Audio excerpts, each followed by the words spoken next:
Existem belezas que alegram a vida e nos fazem sonhar.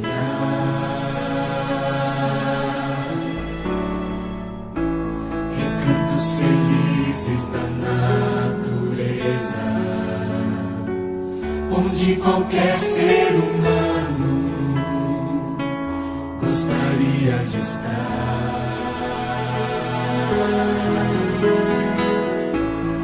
Mas de todos os lugares,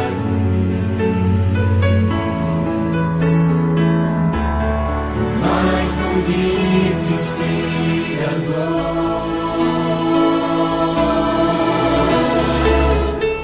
é onde fico em oração, junto aos pés do Salvador.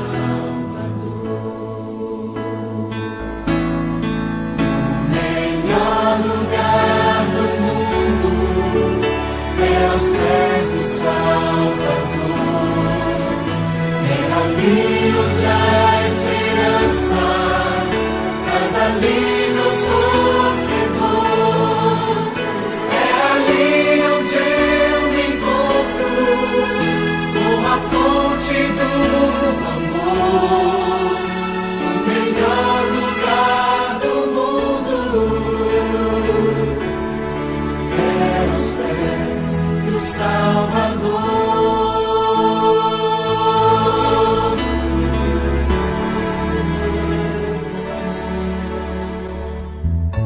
Sonhamos com casas que tenham conforto,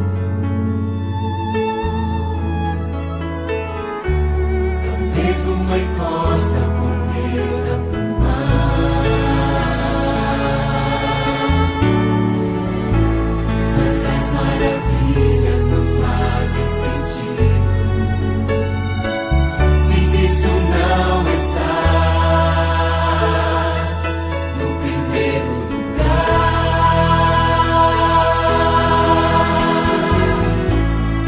Ao sentir a paz de Deus,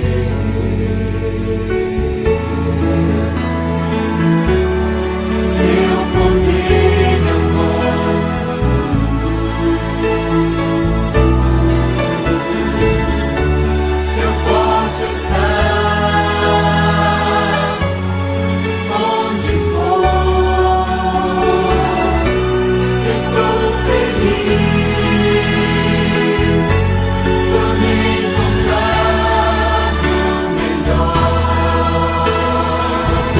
lugar do mundo.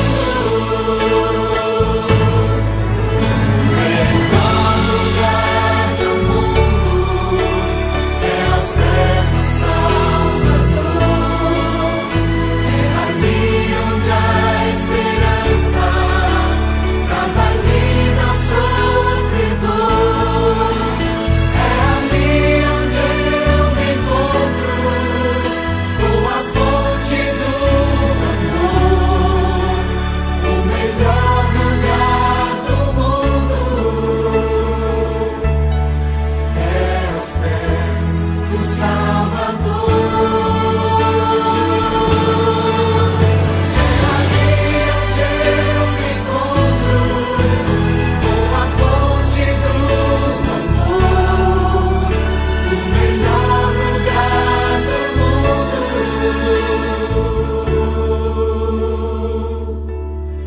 é aos pés do Salvador.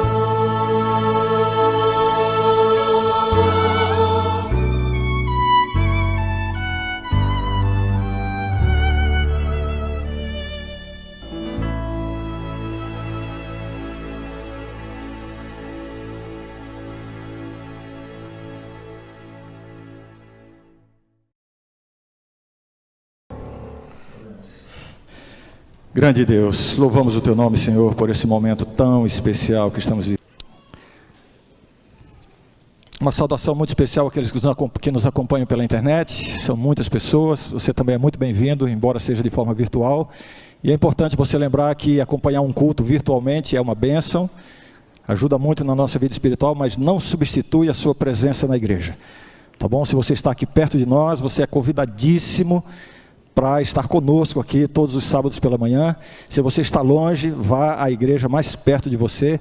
E no momento oportuno, os vídeos da transmissão aqui estão disponíveis no YouTube para você assistir no horário adequado, que não interfira na sua frequência presencial à igreja. Tá bom? Fica aqui o nosso convite para isso. São Mateus capítulo 14. Esse capítulo traz algumas histórias muito conhecidas do ministério de Cristo. Começa com a história da morte de João Batista, logo em seguida a primeira multiplicação de pães e peixes. Esse é um dos grandes milagres, um dos mais importantes milagres que Jesus operou quando esteve aqui. Aliás, é o único de todos os milagres registrados na Bíblia, nos evangelhos. A primeira multiplicação de pães e peixes é o único milagre que está presente nos 4 evangelhos. E eu acho que todos vocês conhecem a história. Depois que Jesus realizou esse milagre, os discípulos reagiram de uma forma muito entusiasmada, até demais. Eles viram naquela oportunidade uma chance de aclamar Jesus como rei. Eles tinham uma expectativa equivocada da vinda de Cristo, do ministério de Cristo. Imaginavam, como no geral se pensava naquele momento, que o Messias viria para estabelecer o reino de Deus aqui na terra. E então começou um movimento ali entre os discípulos, e Jesus imediatamente interrompeu esse movimento. Despediu os discípulos para que eles atravessassem o mar. Jesus se retirou para orar. E aí a história continua e acontece o que eu convido você para ler comigo a partir do verso 22, e essa é a parte sobre a qual nós vamos comentar nesta manhã. Eu convido que você faça a leitura comigo, acompanhando mentalmente e com muita atenção, tentando imaginar a cena. Você vai perceber que este é um momento muito dramático nos evangelhos, no ministério de Cristo. É um dos momentos mais dramáticos, uma das histórias mais dramáticas do ministério de Cristo. Então eu convido que você tente mentalmente imaginar a carga de emoções, a carga da experiência que os discípulos tiveram ali, especialmente o discípulo Pedro, que assume mais uma vez um protagonismo aqui na história. Você sabe que Pedro, ele agia quase como um representante dos outros discípulos. Ele era o primeiro a falar, ele era o primeiro a questionar, ele era o primeiro a tomar iniciativa. Então, nesse contexto acontece essa história, e eu convido você para a leitura. Verso 22, estamos em São Mateus capítulo 14, a partir do verso 22, diz assim: Logo a seguir, compeliu Jesus os discípulos a embarcar e passar adiante dele para o outro lado, enquanto ele despedia as multidões. E despedidas as multidões, subiu ao monte a fim de orar sozinho. Em caindo a tarde, lá estava ele só. Entretanto, o barco já estava longe, a muitos estádios da terra, açoitado pelas ondas, porque o vento era contrário. Na 4ª vigília da noite, foi Jesus ter com eles andando por sobre o mar. E os discípulos, ao verem-no andando sobre as águas, ficaram aterrados e exclamaram: é um fantasma! E tomados de medo, gritaram. Mas Jesus imediatamente lhes disse: tende bom ânimo, dizendo: verdadeiramente és filho de Deus. Amém? Amém. Como eu disse, uma história muito dramática. Eu não vou me deter muito em comentários introdutórios, porque o nosso tempo está avançado, mas eu imagino que todos vocês conhecem a história. Eu quero destacar aqui esse protagonismo de Pedro mais uma vez, né? E tudo o que acontece com Pedro. Ao final desse momento dramático, Jesus ergue Pedro das águas, leva de volta para o barco, e quando estão em segurança, Jesus lhe faz uma repreensão. E qual foi a repreensão que Jesus fez a Pedro? Homem de pequena fé, por que duvidaste? Homem de pequena fé, por que duvidaste? Eu imagino que a grande maioria de nós que estamos aqui nesta manhã, e eu me incluo nesse grupo, sabemos o que significa duvidar. Momentos da nossa vida cristã, talvez fases da nossa vida cristã, e muito provavelmente alguns aqui estão nesta manhã que estão cheios de dúvidas. Essa declaração de Cristo já nos mostra uma coisa muito interessante. A existência de dúvidas não significa ausência completa de fé. Porque Jesus disse: homem de pequena fé, por que duvidaste? Havia dúvida, mas ainda havia fé. Mas o que se destaca aqui é esta avaliação que Jesus faz da experiência de fé de Pedro nessa história. E a avaliação que Jesus faz é homem de pequena fé. O título do meu sermão de hoje é uma pergunta.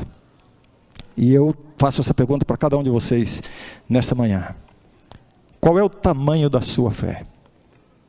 Qual é o tamanho da sua fé? Como você avalia a sua experiência de fé com Deus? Quais são os critérios que você usa para medir a sua própria fé? Com muita frequência, pessoas me procuram, pessoas comentam: pastor, ora por mim porque a minha fé está bem fraquinha. Pastor, eu estou muito fraco na fé. Pastor, minha fé está muito pequena. De alguma forma, essas pessoas têm um critério para fazer uma autoavaliação da sua experiência cristã. Sim ou não? Sim. A pergunta é: qual é o critério que você usa? Geralmente o critério está baseado na maneira como Deus responde à nossa fé. Então você precisa de uma bênção, você ora a Deus, se Deus responde é porque você tem muita fé, se Deus não responde é porque falta fé.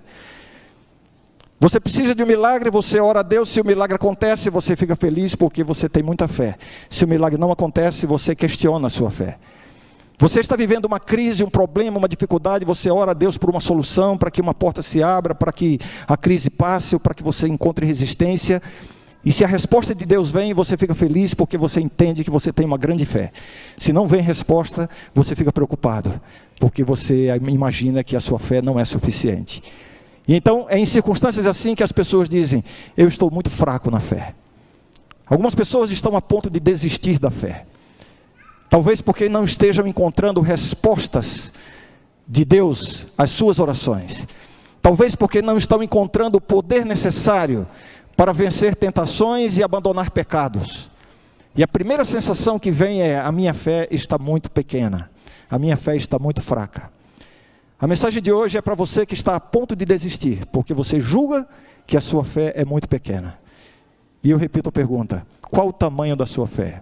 E agora não importa quais são os seus critérios para avaliar a sua fé. A pergunta é: qual é o critério que Deus usa para avaliar a nossa experiência de fé? Qual é o critério que Deus usa? Por que Jesus, vendo essa experiência, que aliás foi uma experiência intensa do apóstolo Pedro, uma experiência forte do discípulo Pedro, Jesus, observando isso, Jesus faz um julgamento, faz a avaliação. E a avaliação de Jesus é: Pedro, a sua fé foi insuficiente, foi pequena. O que Jesus levou em consideração para chegar a essa conclusão em relação à fé do discípulo? Se nós analisarmos a experiência de Pedro, facilmente nós vamos ficar admirados com a sua experiência de fé. Se nós olharmos a história com atenção, nós vamos ver que a experiência de Pedro supera em muito a experiência da maioria de nós. Pelo menos eu me incluo aqui. Eu não vou ler o texto novamente, mas você tem o texto em mente e tem aberto aí diante dos seus olhos. Quando Jesus se aproxima, bem, todo aquele drama, os discípulos imaginaram que era um fantasma. Para mim é uma situação, uma cena patética. Aqueles homens arrões, aqueles homens, a maioria deles experimentados no mar, acostumados com coisas rudes, duras e difíceis, gritando com medo de fantasmas, se comportando quase como crianças. Bem, Jesus vem e se identifica: sou eu, não tem mais. Tem de bom ânimo, sou eu, não tem mais. E aí Pedro se adianta. E agora vamos ver quais foram os atos, as atitudes de Pedro naquele momento. A primeira coisa que Pedro faz é: Senhor, se és tu, manda-me ir ter contigo por sobre as águas. Vejam que atitude ousada. Pedro aqui já começa mostrando o primeiro elemento da sua fé, que foi reconhecer a Jesus como Senhor. Este é o primeiro elemento da fé, reconhecer a Cristo como Senhor da nossa vida. Quando Pedro diz, Senhor, se és tu, nos nossos idiomas dá uma ideia de dúvida, né? Se, mas no original a ideia não é de dúvida. A ideia no texto original é como se Pedro estivesse dizendo assim, Senhor, já que és tu, não havia dúvida aqui nesse momento, reconhece a Jesus como Senhor. E então, ele faz uma oração. Qual foi a oração que ele fez? Manda-me ir ter contigo por sobre as águas. E uma coisa impressionante acontece, e isso me faz até ter um pouco de inveja de Pedro. Jesus respondeu imediatamente. Ah, quantas vezes eu passei tanto tempo esperando respostas de Deus. E confesso que muitas das minhas mais fervorosas orações ainda não foram atendidas. E algumas delas eu faço há anos. Estou esperando. Mas Pedro teve uma resposta imediata. E veja que ele não pediu uma coisa pequena. Ele não pediu uma coisa superficial, ele pediu uma coisa, realmente um milagre. Resposta imediata à oração. Uma característica da experiência de fé do apóstolo Pedro. E então, quando Jesus diz, vem, Pedro, o texto nos mostra isso, Pedro desce do barco. E aqui está outro elemento da fé genuína. Qual é o elemento? Confiança em Deus, confiança em Jesus. Porque vejam, a tempestade não tinha parado, o vento continuava forte, as ondas continuavam intensas e grandes. Segundos antes, Pedro estava gritando com medo de fantasma. E agora ele teve a confiança em Cristo suficiente para descer do barco.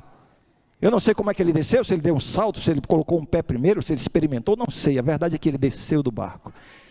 Confiança em Cristo, uma característica da genuína fé. E agora, a maior demonstração da experiência de fé do discípulo Pedro, qual foi? Ele andou sobre as águas. Andou sobre as águas. Eu tenho pedido milagres muito menores de Deus e a maioria deles não tem acontecido. Essa que é a verdade. Eu poderia até me envergonhar de dizer isso, mas eu não me envergonho, porque é assim a vida cristã. A primeira reação que vem é questionar a minha própria fé. Por que às vezes as orações não são atendidas?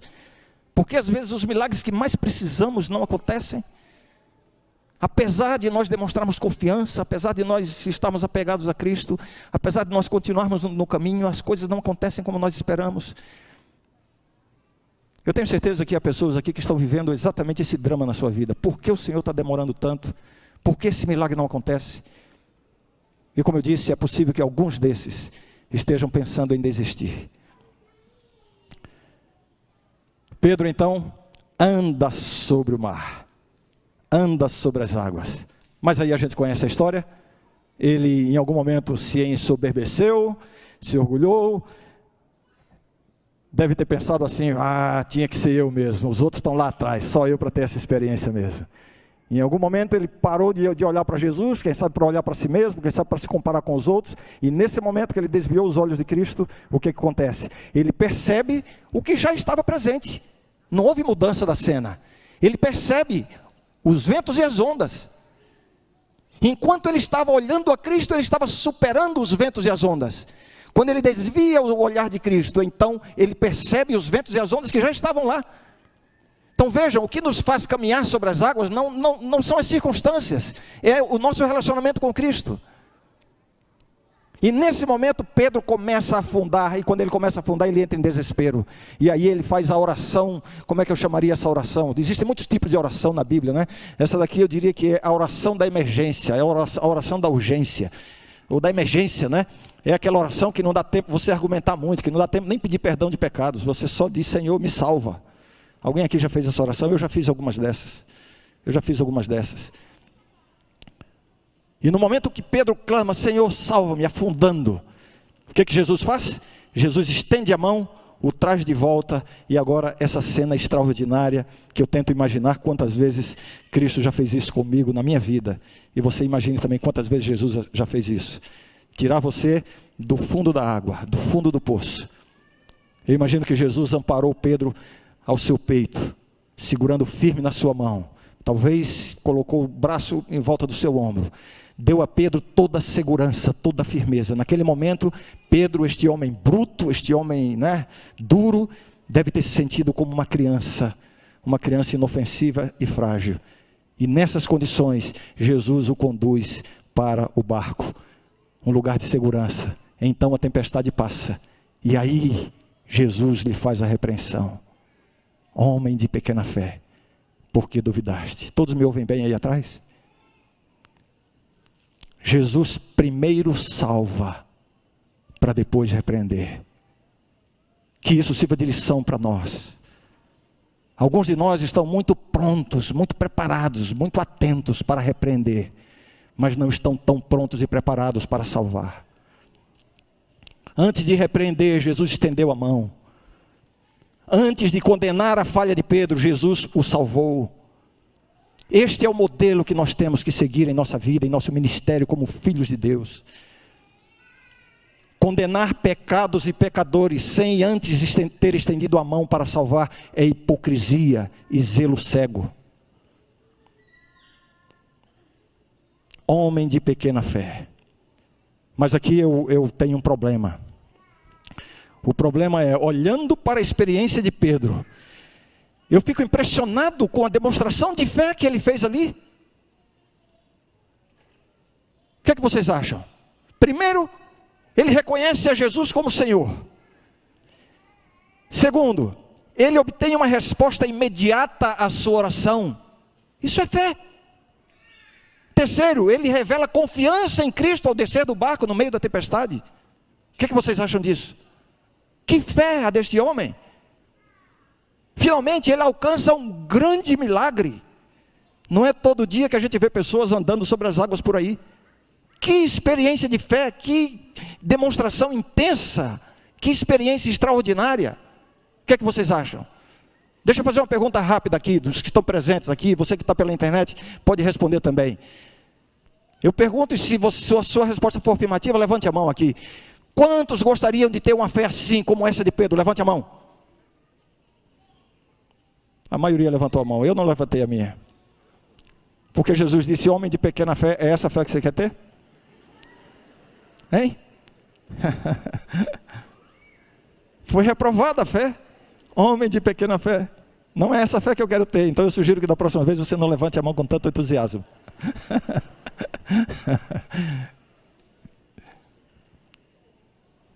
Qual é o problema que eu tenho com isso? Quando eu olho para isso e olho para a minha fé, eu fico pensando, se a experiência de Pedro foi pequena, como será a avaliação de Deus para a minha fé? Coitadinho de mim. Mas é aqui, meus queridos, que nós precisamos entender, talvez uma das mais importantes lições do Evangelho. Se você entender isso, e eu creio que você vai entender. Se você entender isso, você poderá sair daqui com a sua vida renovada com Deus. Só pelo fato de compreender isso que eu vou mencionar e destacar na história.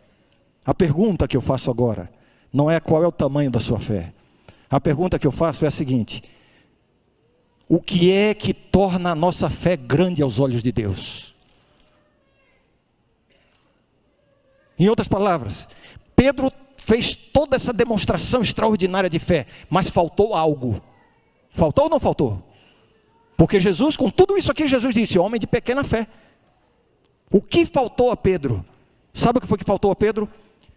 Apesar de ter reconhecido a Jesus como Senhor, apesar de sua resposta imediata à oração, apesar de ter demonstrado confiança em Cristo, apesar de ter alcançado um grande milagre, apesar dessa experiência extraordinária, impressionante, apesar de tudo isso, faltou a Pedro o único elemento que faz a nossa fé grande aos olhos de Deus.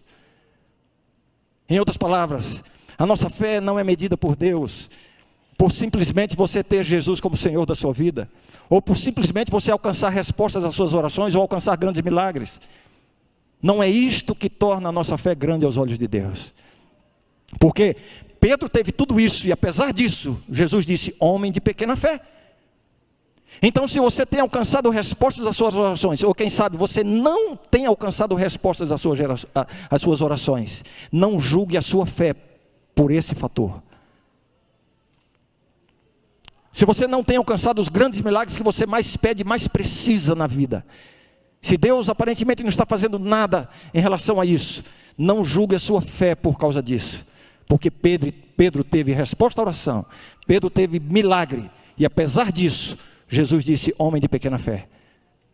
Porque faltou a Pedro o elemento chave que faz a nossa fé grande aos olhos de Deus. Você quer saber que elemento é esse? Sim ou não?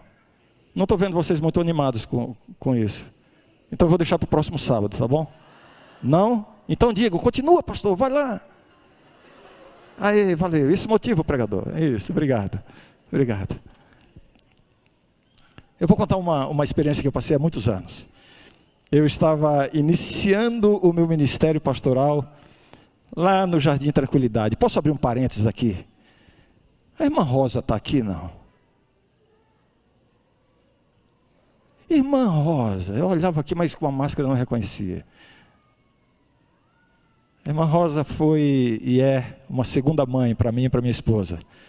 Membro do nosso primeiro distrito ali em Guarulhos. Uma pessoa queridíssima, amadíssima. Não é essa? Não é você. Eu achei diferente mesmo. Faz muitos anos que eu não vejo a irmã Rosa. Mas eu sei que ela mora aqui dentro do NASP. E eu soube que nós vamos ser vizinhos. Não está aqui agora. Bem, mas deixa eu voltar à minha história então. Desculpa.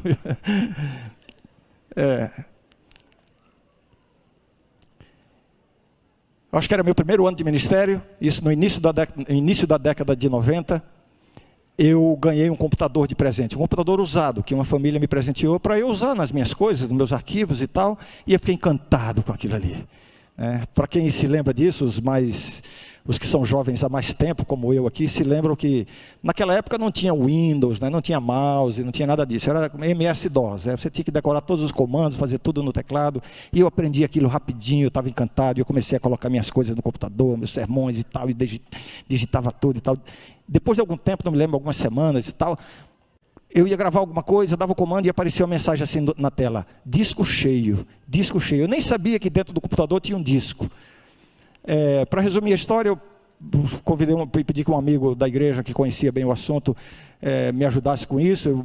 Será que eu perdi o computador, não serve mais? Não, pastor, você vai numa loja de informática e compra um disco novo, com mais espaço e tal. Ah, entendi. Eu fui a uma loja e cheguei na loja como se eu fosse expert em computação e disse, olha, eu quero um HD novo para o meu computador. O rapaz perguntou, qual é a configuração? Eu não sabia nem o que era isso. Hoje eu já entendo bastante do negócio, mas eu não sabia. Resumindo a história, ele me trouxe 2 pacotes, 2 caixas com 2 HDs, marcas diferentes, e disse, olha, você pode escolher um desses 2 aqui.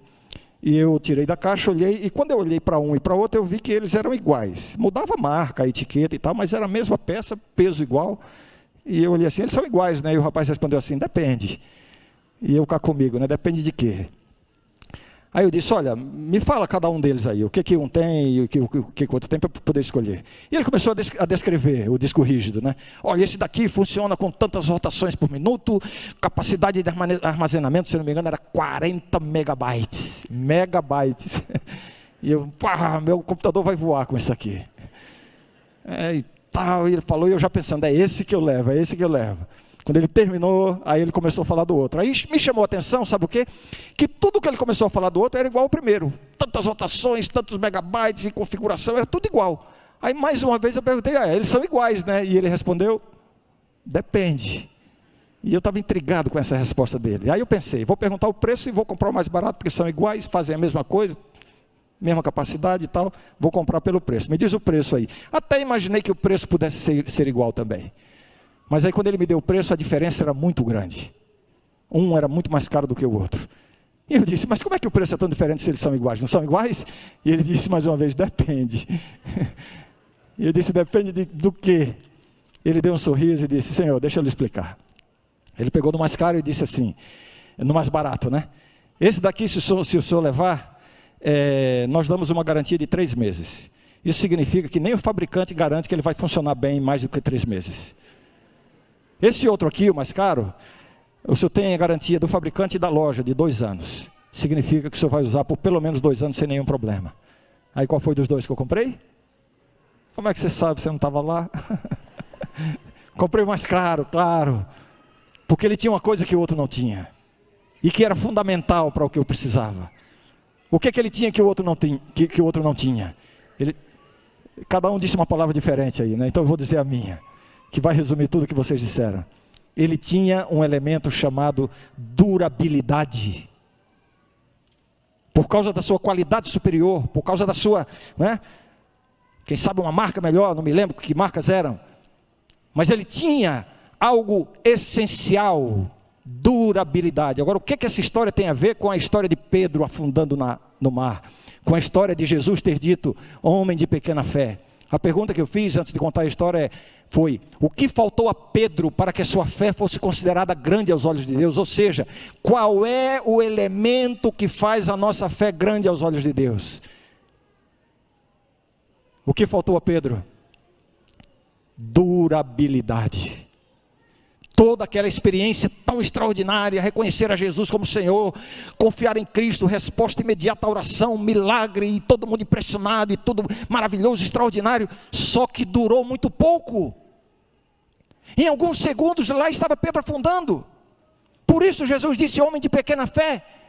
A fé não é avaliada por Deus em função das respostas às orações, dos milagres que alcançamos, das coisas extraordinárias que acontecem na nossa vida.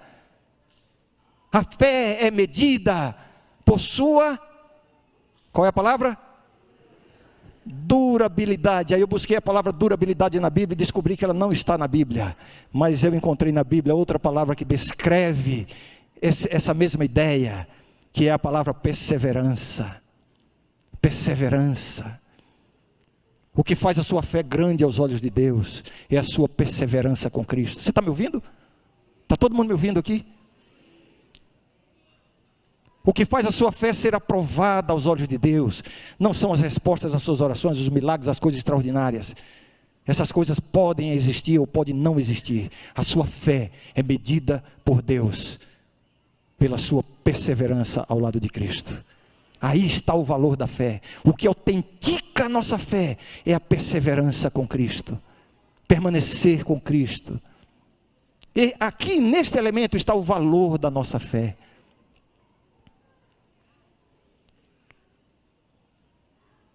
O diabo tem um objetivo na nossa vida. E muitos pensam que o objetivo final do inimigo na nossa vida é levar-nos ao pecado. Não é isso? Pois eu quero dizer para você que o objetivo final do inimigo na nossa vida não é levar-nos ao pecado. Ninguém precisa tremer na cadeira aí achando que eu estou falando heresia. É claro que ele é o tentador e ele trabalha para nos levar ao pecado. Mas esse não é o seu objetivo final. Sabe por que não é? Porque ele sabe, e talvez melhor do que você, que a sua derrota não acontece quando você peca. Diferente do que você pensa.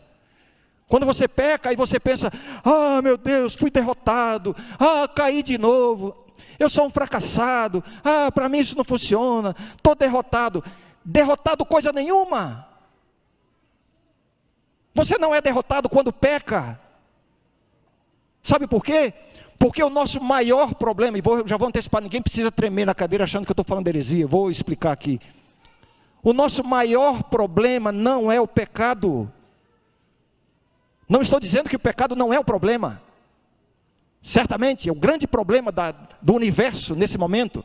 Mas o meu maior problema não é o pecado. Por quê? Porque para esse problema já existe uma solução pronta, o sangue de Jesus Cristo derramado na cruz. Se confessarmos os nossos pecados, Ele é fiel e justo para nos perdoar os pecados e nos purificar de toda a injustiça. O sangue de Jesus Cristo, seu Filho, nos purifica de todo o pecado. Filhinhos, essas coisas vos escrevo para que não pequeis, mas se alguém pecar, temos um advogado junto ao Pai.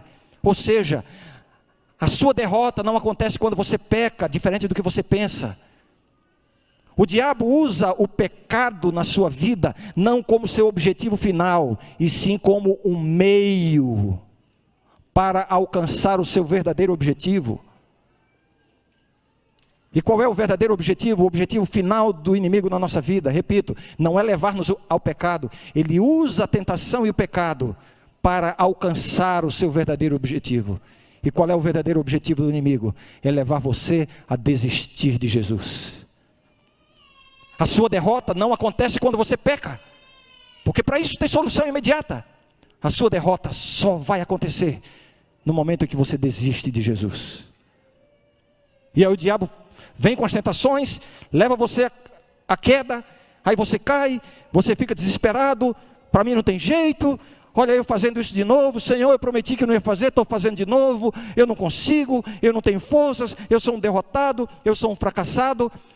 Você pensa que está derrotado, mas ainda não está derrotado. Mas aí o que o inimigo faz? Ele se debruça sobre você, e agora é que ele começa a grande tentação. E sabe qual é a grande tentação? Desista. Desista. Ele se debruça para que você não olhe para Cristo, porque ele sabe que se você olhar para Cristo, Jesus vai estender a mão e vai tirar você do fundo das águas. E aí ele começa a dizer, está vendo aí, para você isso não funciona. Está vendo, você falou que não ia fazer isso, está fazendo de novo. Olha lá o irmão fulano na igreja, aquilo sim é que é um cristão, né? Olha a irmã fulana, aquilo aqui é uma mulher de oração, uma mulher vitoriosa, mas isso não funciona para você. Só que você não sabe que o irmão fulano e a irmã fulana estão passando pela mesma luta que você está passando. O inimigo está dizendo, desista, desista, desista. Para os jovens ele diz assim, olha aí, você fica nessa de um pé na igreja, um pé no mundo, né? Sábado de manhã vai para a igreja, sábado de noite vai para a balada. Aí no sábado seguinte você pensa assim, agora sou eu falando, né? Você pensa assim, eu não vou para a igreja porque isso é hipocrisia. Não é hipocrisia. Se você foi para a balada, é mais um motivo para você vir para a igreja. Essa é a nossa batalha.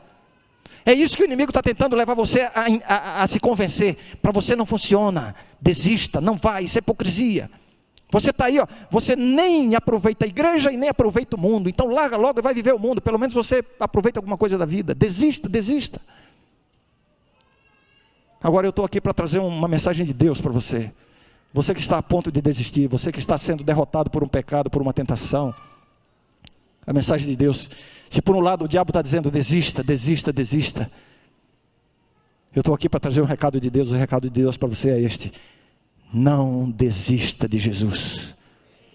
Não desista de Jesus. Pastor, mas eu pequei.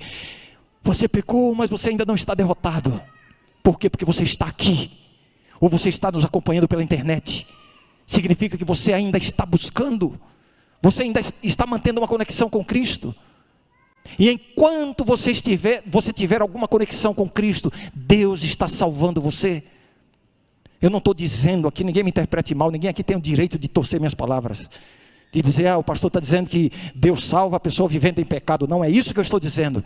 O que eu estou dizendo é que você não está derrotado quando peca. Você só é derrotado quando você desiste. A Bíblia diz assim, portanto agora nenhuma condenação há. Para quem? Para quem não peca? É isso que diz a Bíblia?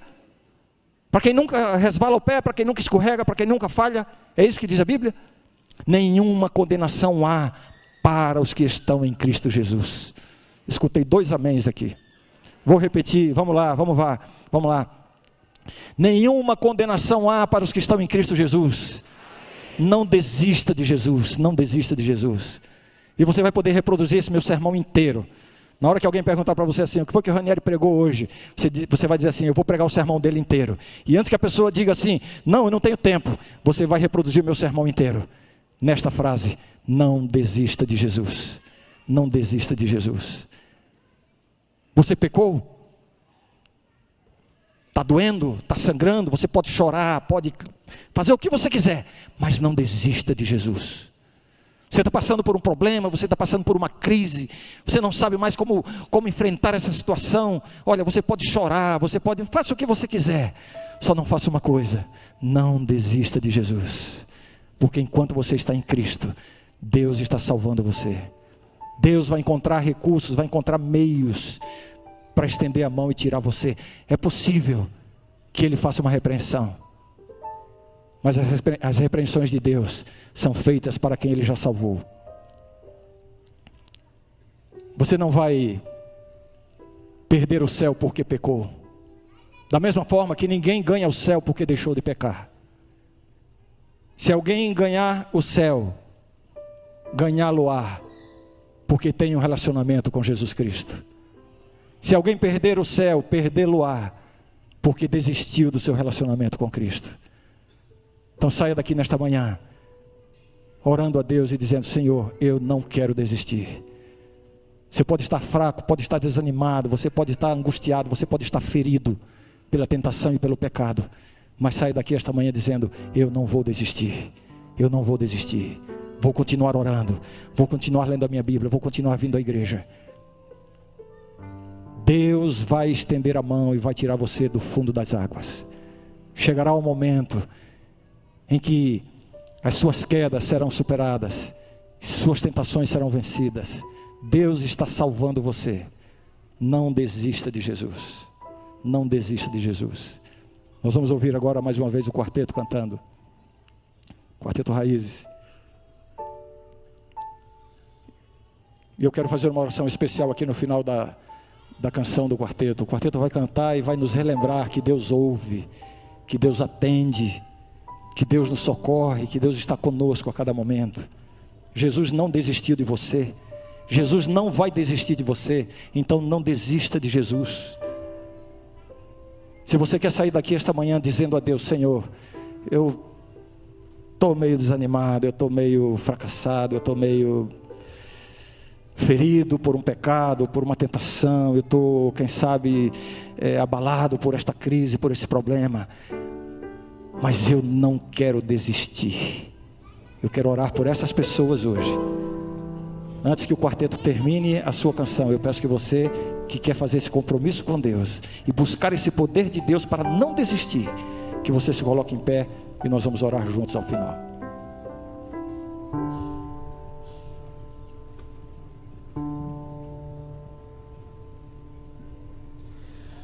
Deus ouve, Deus responde, é tão doce sua voz.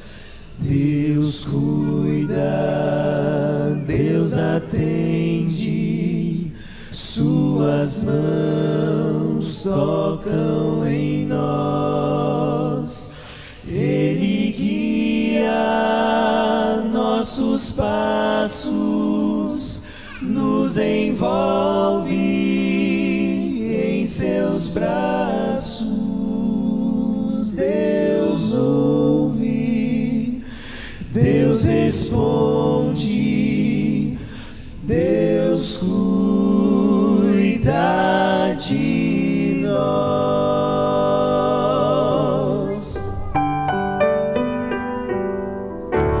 Deus para ouvir a nossa oração. As preces com fé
Louvado seja o Senhor por essa decisão e essa iniciativa que você tem, que você acaba de ter, de reafirmar o seu compromisso com Cristo. Não desista de Jesus.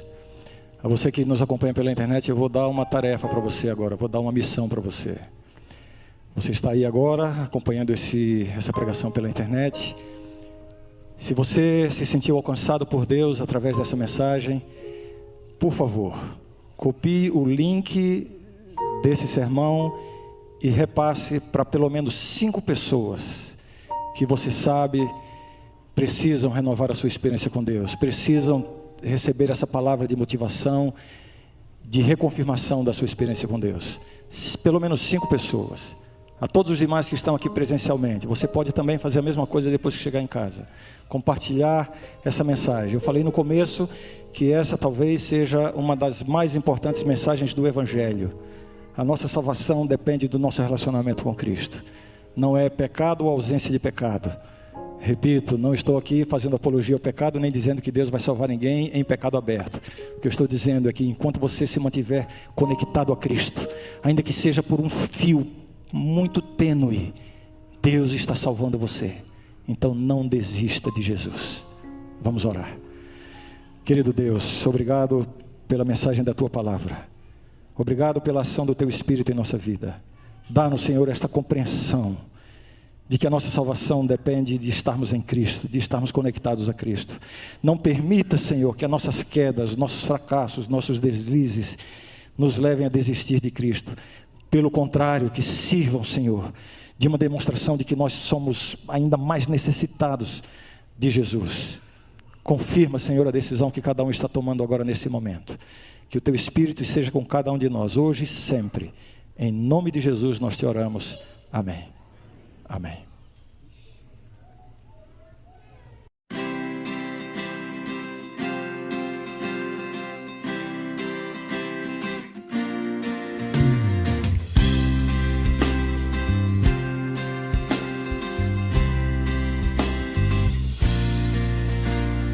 Venha, Senhor, em mim habitar, pois quero ser templo Teu.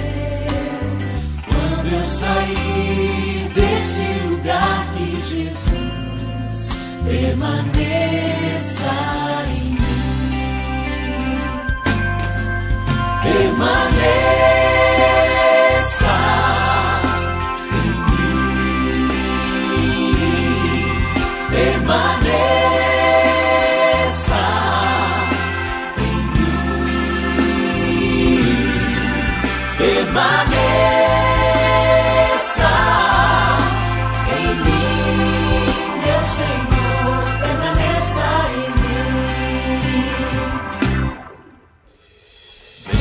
Senhor, em mim habitar, pois quero ser templo Teu.